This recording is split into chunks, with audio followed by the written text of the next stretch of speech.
کہ وزیر اعظم جو ہے وہ کابینہ کا ریشفل کرنے جا رہے ہیں. وہ چاہتے ہیں کہ میں انرجی کا پورٹ فولیو لوں. میں نے ان کو کنونس کر دیا ہے کہ مجھے اجازت دیں کہ میں کیبنٹ سے اسٹیپ ڈاؤن کر دوں. تو یہ 7 سال کا سفر جو ہے بڑا امیزنگ جرنی جس کو بولتے ہیں, ایسا سفر گزرا ہے جس کے اندر مشکل بھی دیکھی ہے, اچھے وقت بھی دیکھیں.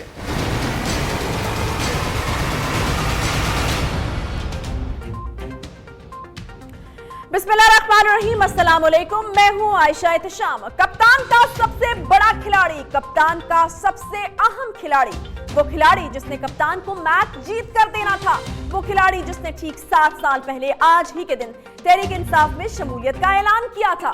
پھر تحریک انصاف کی حکومت بنی اور اس کھلاڑی کو سب سے اہم کام سونپا گیا. معیشت کی گاڑی اور خزانے کی چابی اسد عمر کو سونپی گئی, لیکن آج ٹھیک 7 سال بعد اسے بطور وزیر خزانہ 8 مہینے بعد ہی استعفیٰ دینا پڑ گیا, عہدہ چھوڑ کر گھر جانا پڑا. آج اسد عمر جب پریس کانفرنس کر رہے تھے تو ان کے ساتھ کوئی نہیں تھا. ٹھیک ہی کہتے ہیں کہ ناکام لوگ اپنوں پر بھی بھاری پڑ جایا کرتے ہیں. اسد عمر آج 7 برس بعد بالکل تنہا تھے جب انہوں نے پریس کانفرنس کی. اسد عمر پاکستان کے وہ بدقسمت وزیر خزانہ ہیں جنہوں نے کوئی مالی سال کا بجٹ تو نہیں پیش کیا, لیکن منی بجٹ سب سے زیادہ پیش کیے. ان کے بقول انہیں کل رات وزیر اعظم نے مستعفی ہونے کا کہا تھا اور انہوں نے اپنے خلاف کسی بھی طرح کی سازش سے بھی لا علمی کا اعلان کیا. اسد عمر کے استعفے کی بہت سی وجوہات ہو سکتی ہیں. جس صورتحال میں وہ یہ وزارت سنبھالے ہوئے تھے ان کے ہی الفاظ انہیں کی زبانی سنیے. ٹاس جیتا ہے اینڈ ڈیسائیڈڈ ٹو بیٹ, اور بیٹنگ کرنے کے لیے, اوپننگ کرنے کے لیے مجھے بھیج دیا ہے. وکٹ گرین ٹاپ ہے, اوپر بادل آئے ہوئے ہیں, یعنی گیند سوئنگ بھی ہو رہا ہے اور سین بھی ہو رہا ہے. شاید اسی لیے مجھے بہت سارے لوگ, باہر سے آئے ہوئے لوگ مجھے بولتے ہیں کہ پاکستان میں سب سے مشکل نوکری تمہاری ہے, اور کئی لوگوں نے یہ پوچھتے ہیں مجھے کہ گھبرا تو نہیں گئے. اور میں آپ کو سچی بات بتاؤں, بھاگ کے تھک تو گئے. کھانا کھانے کو ملتا ہے کیو بلاک سے, گاڑی میں بیٹھ کے ڈرائیو کرتے ہوئے جا رہے پرائم منسٹر سیکریٹریٹ, جلدی سینڈوچ کھاتے ہیں, سونے کو بھی. یہ معیشت کے میچ کا حال تو جانا آپ نے اسد عمر کی زبانی. اسد عمر اس سے قبل اسحاق ڈار کی معاشی پالیسیز مسلم لیگ نون کی کوششوں کو ناکام ہی نہیں بلکہ بربادی کی بھی وجہ قرار دیتے رہے ہیں. وہ حکومت میں آنے سے پہلے اور بعد میں ہر موقع پر جب بھی بات کرتے صرف اور صرف تنقید ہی کرتے اور نئے پاکستان کی معیشت کے بلند و بانگ دعوے کرتے اور سنہرے خواب دکھاتے رہتے. ہم آئی ایم ایف کے پیچھے نہیں چھپیں گے. اگر آئی ایم ایف کے ساتھ معاہدہ کریں گے تو ان شرائط کے اوپر کریں گے جو ہم سمجھتے ہیں اس قوم کی معیشت کی بہتری کے لیے, اس عوام کی بہتری کے لیے.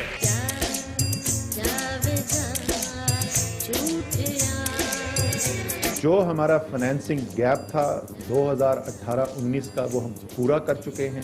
کوئی فوری بحران نہیں ہے. ایکسپورٹ بڑھ رہی ہیں, امپورٹس کم ہو رہی ہیں, کرنٹ اکاؤنٹ ڈیفیسٹ تو تقریباً آدھا ہو گیا.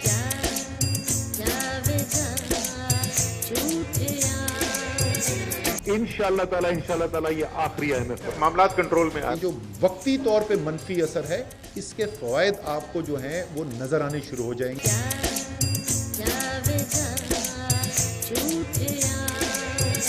2 ماہ کے اندر ہمارا 1.5 ارب ڈالر کا خسارہ ہوا ہے, یعنی تقریباً 60% کی خسارے کے اندر کمی آئی.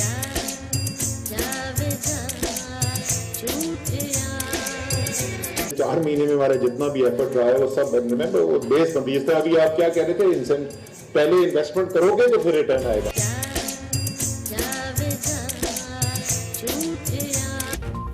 اسد عمر کے استعفے پر اب چہمگوئیاں ہو رہی ہیں کہ اس کی وجوہات کیا ہیں. حکومتی اقدامات سے معاشی صورتحال بہتر نہیں ہو سکی, اس کا اعتراف تو مشیر وزیر اعظم برائے تجارت رزاق داؤد بھی کر چکے ہیں.